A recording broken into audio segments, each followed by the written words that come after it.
When conflict happens, no, it is normal. Number two, identify what has caused conflict, because that is going to determine how long the conflict is going to happen. The challenge is when you do not identify a conflict trigger, it is going to give birth to secondary issues. Women are more keen to seeking help, whereas men are more reserved, and they'll say things like, if we can't resolve the issue as adults, then what's the therapist or counselor or best man or matron going to do? Not every health challenge can be treated with home remedies. One of the reasons why men don't go for therapy is because it is associated with help. So when they have a challenge in their marriage, they begin with, how can I control this? How can I solve this? And sometimes when you're trying to solve a problem, you can actually get stuck every day. And I've always said that the best gift any parent can give to their child is a good relationship. Let me repeat that. The best gift any parent can give to a child is a good parental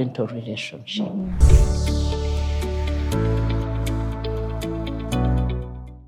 Welcome back to Reality Check. If you are new here, please consider subscribing to our channel and hit that notification bell so you know when we drop an episode. We do this every week, every Thursday. You can expect a conversation from Reality Check. My name is Rachel Mwine. I'm your host, and I'm joined by Dr. Eva Satwine, who is the founder of International Center for Mental Health and Family Care. Got Is it it. the other way around? Got it. I got it. Yay.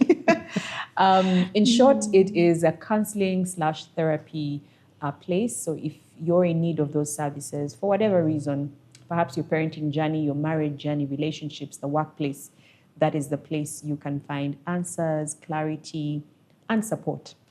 Today, we are going to be talking about something still related to mental health, because that's what this channel is about. We received a comment under one of our videos, and I wanted for Dr. Evers to dissect this comment, because she raises different aspects of her marriage that I believe we can all benefit from. Not that what she's going through is going to benefit us, but I think the wisdom and counsel that will be discussed here will be beneficial to you if you're experiencing any one of these challenges. So welcome aboard. Welcome those of you who are regulars. We appreciate you and we appreciate your feedback. Welcome, Dr. Evers. Thank you so much, Richard. You look lost in thought. Yeah. Are you okay? I am. You are? Oh, I've woken now. You're okay now? Okay. Okay. All right. So this comment came through one of our videos, like I've mentioned. So I'm just going to read bits and pieces of it, and then I'll allow Dr. Evers to respond to some of the issues. So this person asks, how long is normal for the conflict stage? She's referring to marriage. And what can one do if the spouse refuses to go for help?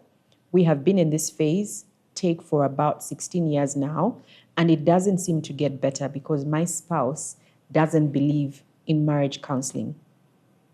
Maybe let me read the entire message, then we'll go back. We have 2 teenage children and living a sexless marriage for 10 years now. I see no single sign of change unless we seek professional help, which he doesn't believe in. I don't know how long I shall wait. I was 31 years and he was 37 years, 5 years into our marriage, with a 1-year-old when this phase started. We got our second child while in this phase. We are both trying our very best to stay together for the sake of our children. There's no physical abuse, but a lot of emotional abuse. He sometimes says things like, "You are my nightmare, the worst person in my life. Leave my house and take your children with you, etc." Emotionally, I distanced myself ages ago. I need help, otherwise I am quitting when my 13-year-old girl becomes full age. So that's the state she's in, and of course we deeply empathize. I can't imagine what living in a home like that, would be. But Doctor, like I mentioned, she raises a couple of themes that I think I would want for you to address. She talks about the conflict stage, and we've talked about the stages of marriage on this show. And she asks, how long is normal for the conflict stage? Because she seems to say that they've been in this stage for about 16 years now, and it's not getting better. Okay, thank you, Rachel. We empathize with this person, but she's not alone.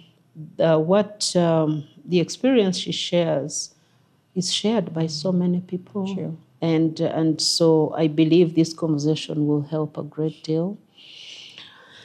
First of all, let me just refresh people on the stages of marriage. And this is, this is just like the normal trend.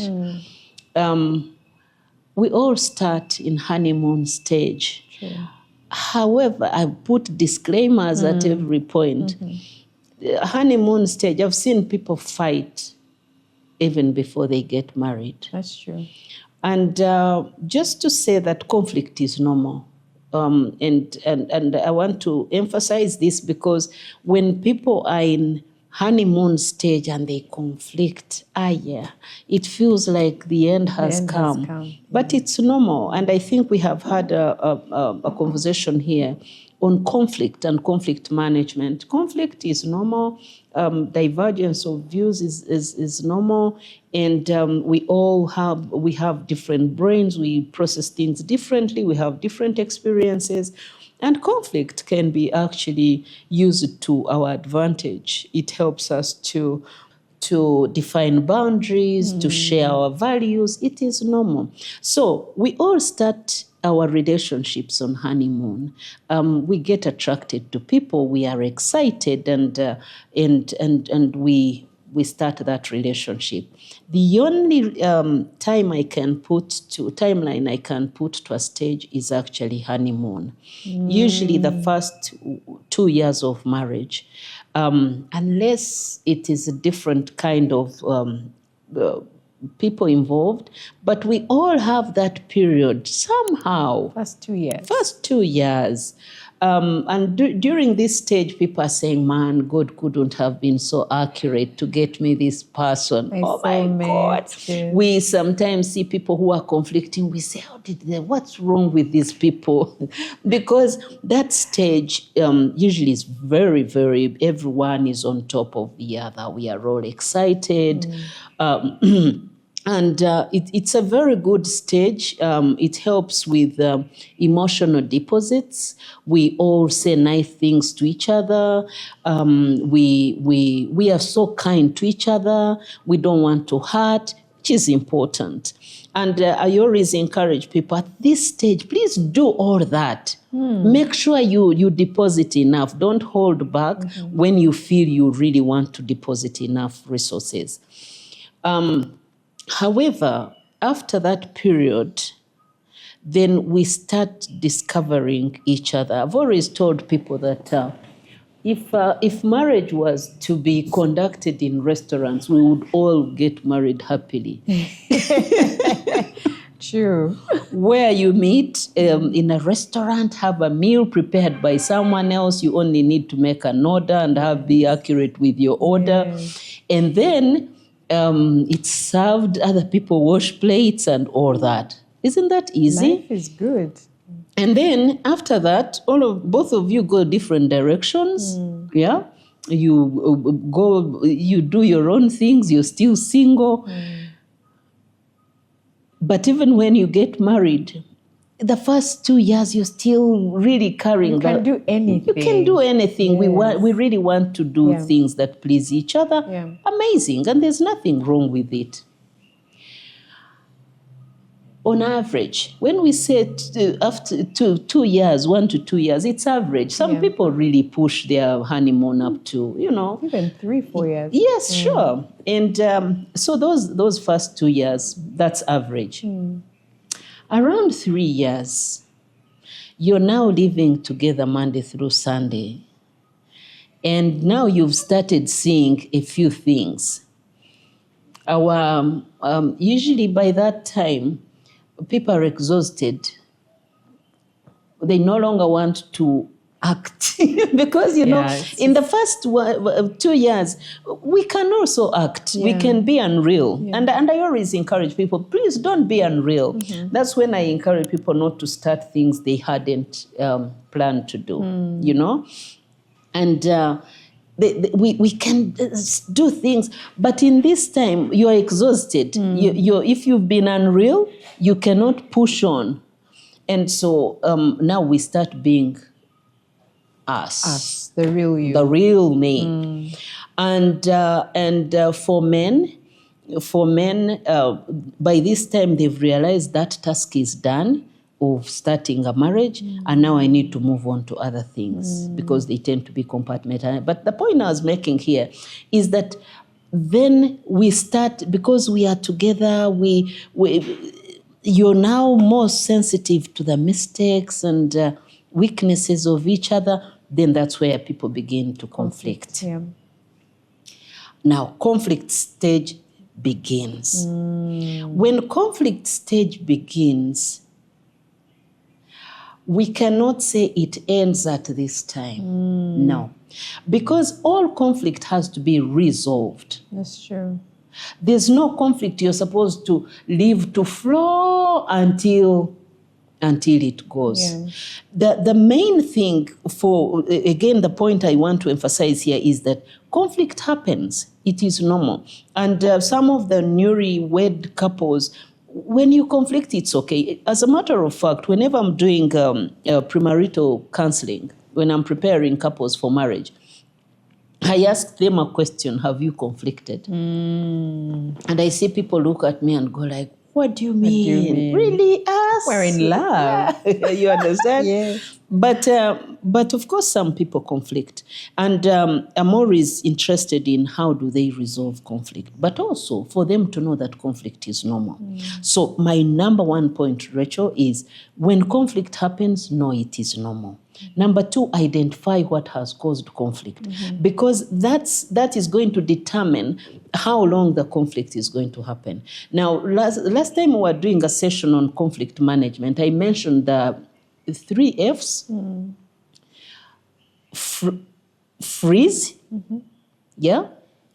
Or sometimes when people experience conflict, they just freeze. They won't deal with it. They just. And now when you freeze, you're not solving a problem. That's true. Now that is going to determine how long this is going to last. So longevity of a conflict stage is going to be determined by how the strategy you employ to resolve it. So if you freeze, it's a problem. Fight. The second F is fight. Fight. You fight, but you're fighting each other. You're not fighting the issue. Yeah. Right? So I want to believe that our sister who has shared that experience, there is something that caused a conflict. Sure. Now the challenge is when you do not identify the conflict trigger, it is going to give birth to secondary issues. Right? You're going to move from the primary issue and then you're going to go, as long as you cover it or you just keep fighting each other without dealing with the issue, you're going to the issue is going to be it's going to be so it grows stems. I mean, if you've been in this for 16 years, that's horrible. It's terrible. That's terrible. And so now you probably have grandchildren of that project, of that problem. Yeah. So that fight is a problem. Then of course there is flight. Yeah? Just flight. Just escape. Don't deal with the Get issue. into a mental zone out, and you don't deal with the issue, and you say time heals all things. Which it does, but not like that. That's not what it means. Yes. The time healing all things is that you calm down, you see things better, you're not operating from an emotional standpoint, approaching a problem. But it does not take away the problem. It helps you to settle down, have your emotions together, and employ what we call logical solutions to a problem, not emotional outbursts. Now, the thing is, if they have taken to flight mode, then they are not going to. They haven't solved it. So again, do you see how it's not? We can't say, longevity is determined. No. We can't say 2 years, 3 years. That stage. It is when people. By the way, that conflict stage can take us a short time, as short time as possible, if the parties involved are willing to resolve an issue. We always talk about, because you see, that whole period, what is it doing? It is now causing mental health issues. True. You see, what she's saying, that the partner is coming out to say, I hate you, if you die, I won't cry. You know, some of those things, that's what we do. It's because they've endured A lot. extended periods of stress. Yeah. Do you know, sleeping with stress, you wake up to stress, you come back to stress? That is terrible. That is a horrible environment. You know, terrible for the parties, terrible for the children. True. Those children being exposed to stress entirely for that entire period, that's unhealthy. It's a long time. She mentions something that I want you to comment on. She says her husband has refused to go for help, has refused to seek help. She feels that they need professional help. And I've noticed this in marriages. Women are more keen to seeking help, whereas men are more reserved, and they'll say things like, if we can't resolve the issue as adults, then what's the therapist or counselor or best man or matron going to do? And I wanted you to speak to that. How, first of all, how do we get the men to get help? But also, is there a place for the adults in the relationship to sit down and have a conversation? Maybe she's not seeing her own fault. And I know this is a difficult season for both of them, but it takes two people to make a marriage. And maybe her husband refusing to go for help might be that, but I'm telling you what the issue is, and you don't seem to be seeing it. You know, so when is it right to go for help? And I guess how do you both align, in that direction? Okay, so that's also a common practice. It's a common occurrence in marriages that one partner will feel they need help, and the other feels, no, we have to keep our things in-house. That's why we have lots of depression and other mental health disorders in marriage, because let me just use an example. We are talking mental health here. Yes. I've always told people that under normal circumstances, let's go physical health, not every illness, not every health challenge can be treated with home remedies. This is true.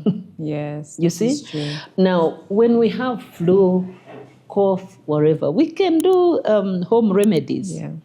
But you cannot treat certain things with home remedies. Actually, my eye specialist, what are they called? Optician?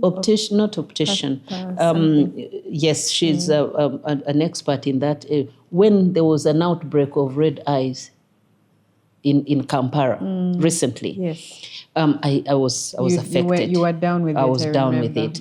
And when I was down with it, I got so desperate. I tried everything, even things I wasn't supposed to try. I'm not going to mention them here for obvious reasons. Yes. But I want to tell you, we tried out so many things.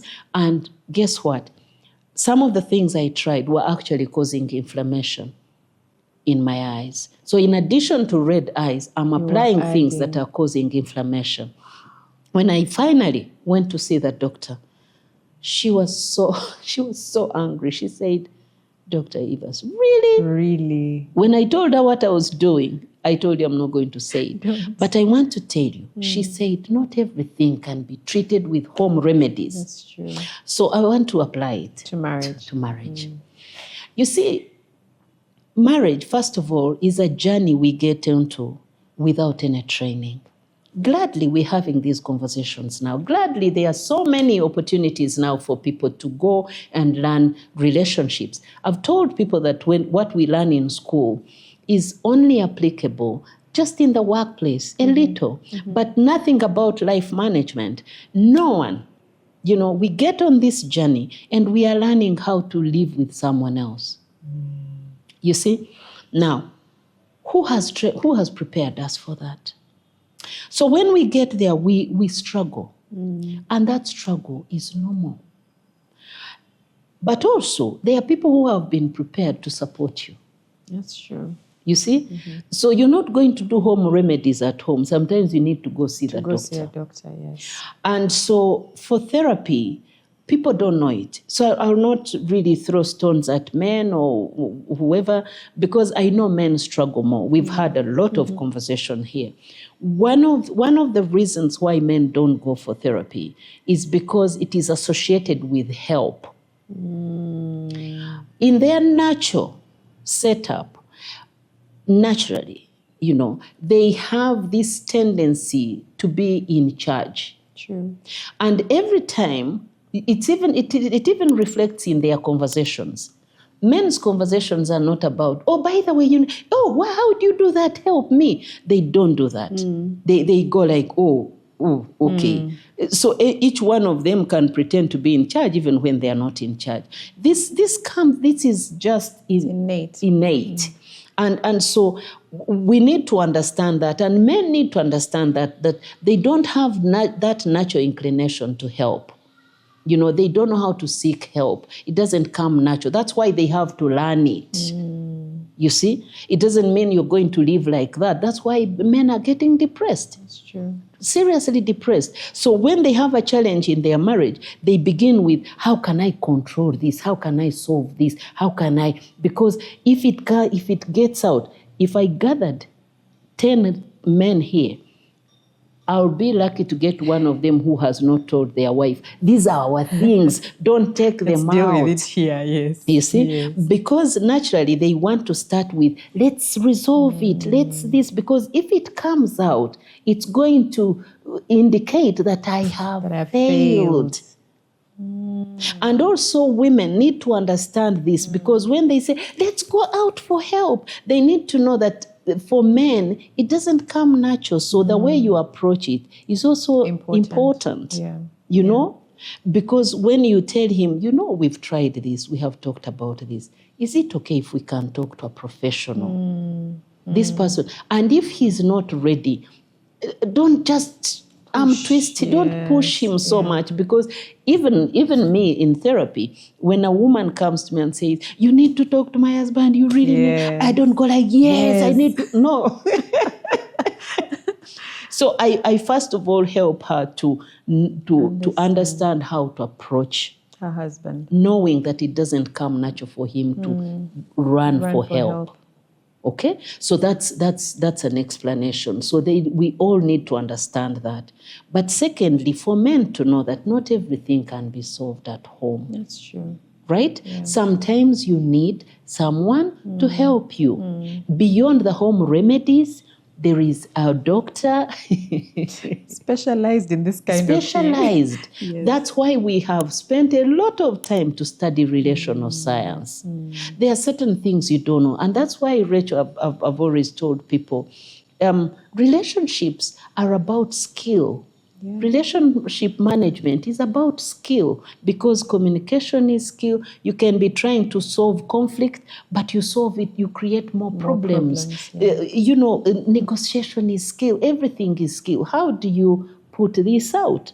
How do you communicate your message? Yes, you're feeling bad, but how do you communicate this? That is skill. So that's why we are trained to support people to seek help. So when this lady says, I've told my husband he's not interested, it could be a combination, a blend of all the things I've talked about. The husband doesn't understand. He feels he needs to be in charge. He's tried every day. And sometimes when you're trying to solve a problem, you can actually get stuck every day instead of solving a problem. That's true. Right? I've ever shared here when I traveled with a driver and we got stuck somewhere, and then he tried to engage his four-wheel. They told him, here, don't do that. Let's push the car. He says, the car has a four-wheel. The more he engaged four-wheel, the more we got stuck. So it's the same thing in marriage, in situations like this. You have a problem, every day you're trying to engage four-wheel. You're getting more. You're digging in. And so this guy might be stuck. And he only needs some gracious approach from the wife, or, calm down and check in and say, stop running it like an emergency. Just check in and say, I'm checking in, we still seem stuck. This is not healthy for us. Can we please maybe I'm just checking whether we are ready to do that. Because I think we need help. And if he says I'm still engaging, we always see. So I don't know whether that answers. No, I think it does. Yeah. I think it does. And I just listening to you speak, I realize how important and valuable information is in our relationships. And we never look at it that way because we think love is enough and it's going to cover a multitude of sins, which it should. But I think that when you look at your relationship as, and I think you've mentioned this before, as a living organism, you're nurturing it, which means you need resources, you need information, you need patience, you need guidance and counseling for you to be able to nurture this thing that you have put together. I think then you will then handle your partner or your spouse with a bit more understanding, because you realize that he or she is part of this thing that you are building together. I know that, for example, even in my own marriage, I tried the same strategy for so long until I realized, wait a minute, I am exhausted. This thing is not working. I need to pivot. I need to change strategy. And many times we don't want to change strategy because maybe we feel like they're going to take advantage of me. If I extend grace, then he might think I'm weak. If I give him some leniency, he might, start to take advantage of me. And you just never know until you decide, let me try a different strategy, because this one has not been working for the last 10 years. Absolutely. And Rachel, I had forgotten one thing. This person, I've told people that in marriage, wisdom is going to help us understand that not every time you have to do something, you have to be Mr. and Mrs. The lady can actually seek therapy for herself. Yes. Right? Yes. Because as I mentioned, when there is a conflict, you need skill to resolve it. If both of you are trying to resolve it the wrong way because you're not applying the right principles, then it is going to be worse. Sure. Now, in that situation, ideally great for couple counseling. Both of you are listening, are seated before a therapist, but one empowered person in a relationship can actually turn it around. I agree. You see that? Yeah.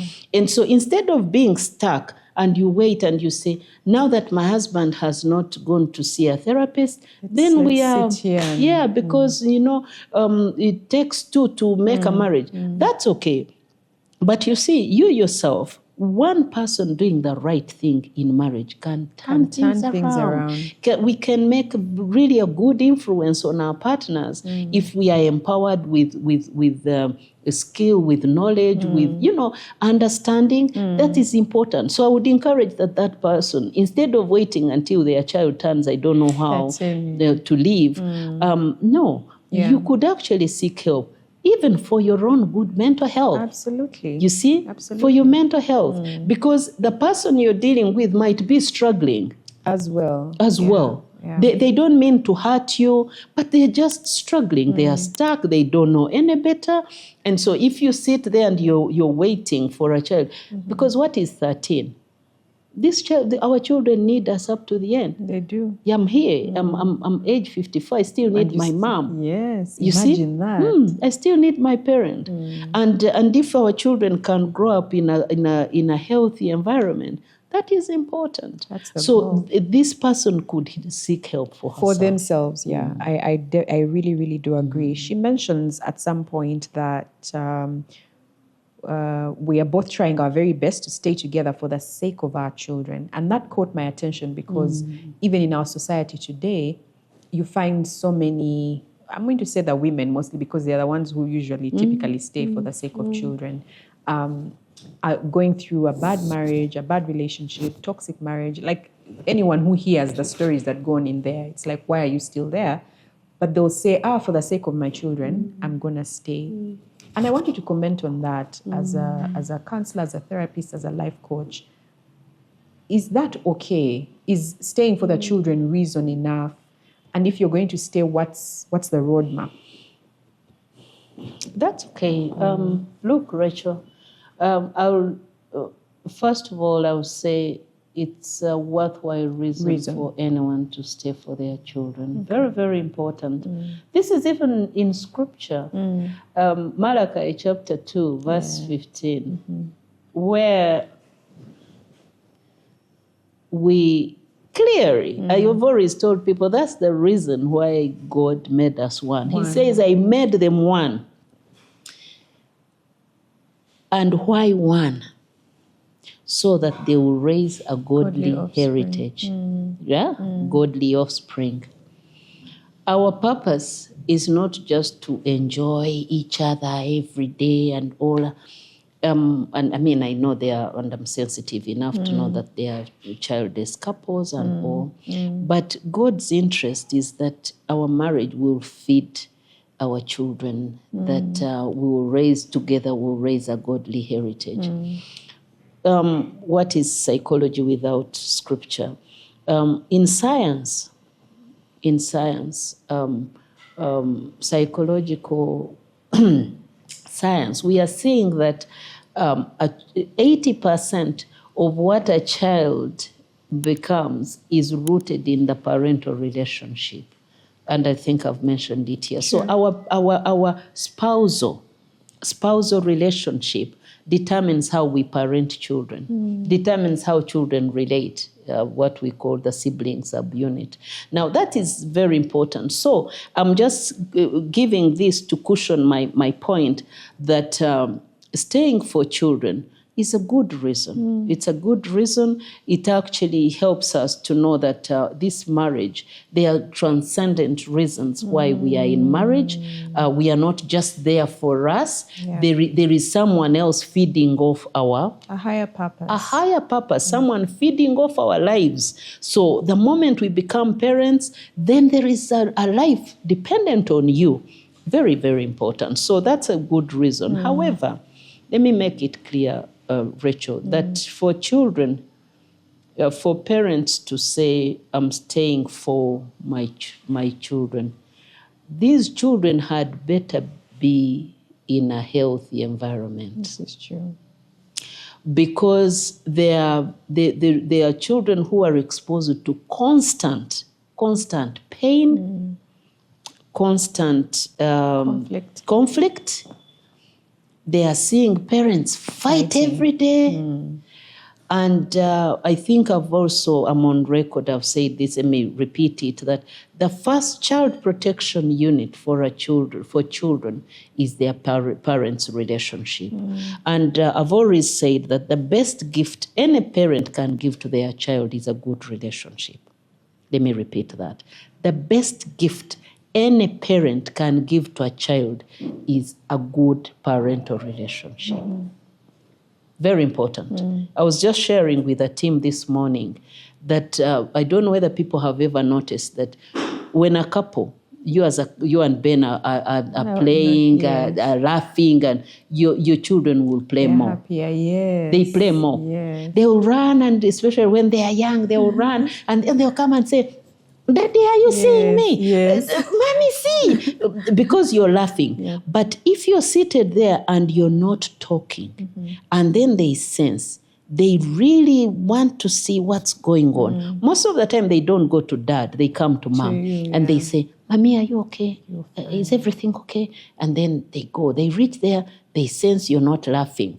Now, whenever children are exposed even to silent treatment, imagine that. Between the parents. It is toxic enough. That's one of the reasons why children are suffering depression.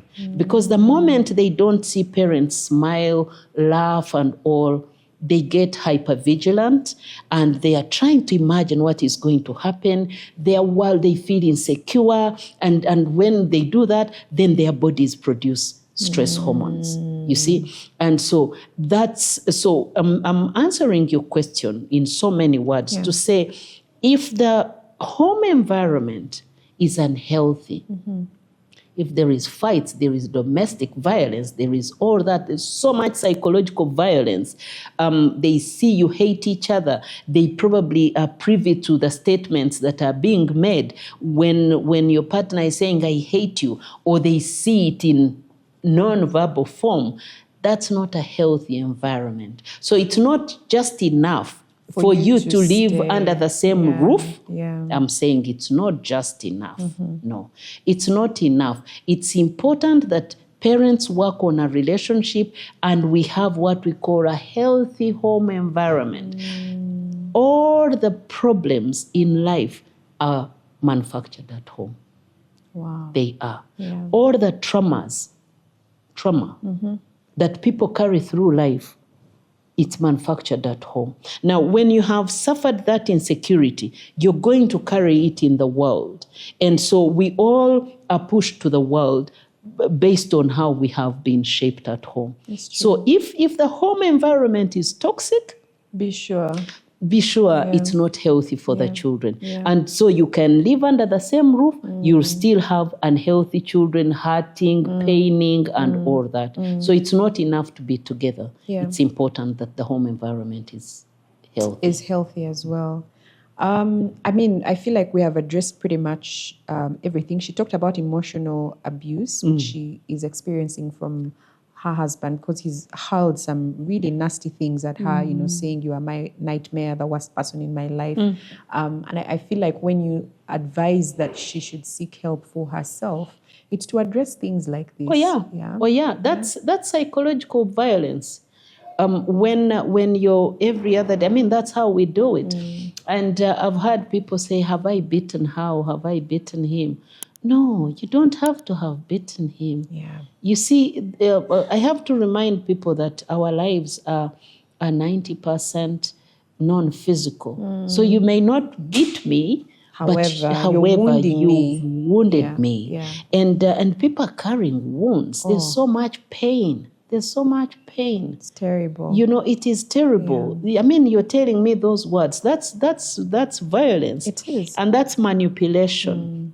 Because you're hiring all these things on her. So that what? So that what happens? Because ultimately you want a problem solved, but you're addressing it negatively. And what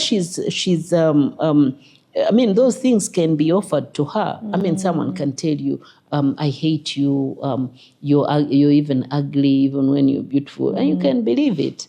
Now, that's what you can believe it, because there's power in a said word. And so she needs empowerment, and not the empowerment that people talk about. She needs psychological empowerment. She needs to understand. She needs self-awareness. She needs social awareness. She needs to understand her husband. And then she also needs all these things she's doing. Let me just do this for the sake of children. That is not healthy. She needs to be a healthy person first. And even if she needs to make hard decisions, then she needs to be in that place where she's comfortable to make a decision that is going to help even the husband. You know, in moments like this, we need also to exercise what we call tough love.